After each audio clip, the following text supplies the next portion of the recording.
তৃতীয় প্রশ্নের উত্তর, আমি কেন? পৃথিবীর কেউ জানে না আমার মালিক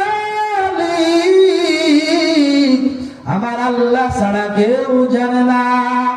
চতুর্থ প্রশ্ন, রাবিয়া বসরি ডাক দিয়ে বলো, গো আল্লাহর ওলি হাসান, বলুন বলুন বলুন। চতুর্থ নম্বর প্রশ্ন, আমার আল্লাহ যখন হিসাব নেওয়ার পর কিছু মানুষকে জান্নাতে পাঠিয়ে দিবেন আর কিছু মানুষকে জাহান্নামে পাঠিয়ে দিবেন, বলুন আমার আল্লাহ আমার হিসাব নেওয়ার পর আমাকে জান্নাতে পাঠাইবেন না জাহান্নামে পাঠাইবেন?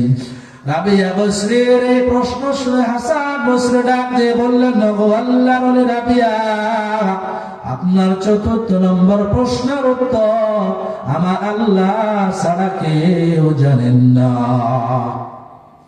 এবার রাবিয়া বসরি ডাক দিয়ে বলো, গো আল্লাহর ওলি হাসান,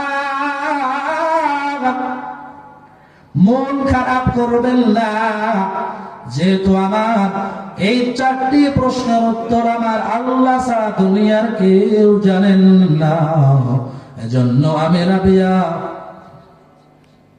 দুনিয়ার কাউকে বিবাহ করতে চাই না। এ আম্মা জানেরা, রাবিয়া বসরি আল্লাহর ওলি হয়েছেন, সব সময় আল্লাহকে নিয়েই ব্যস্ত থাকতেন।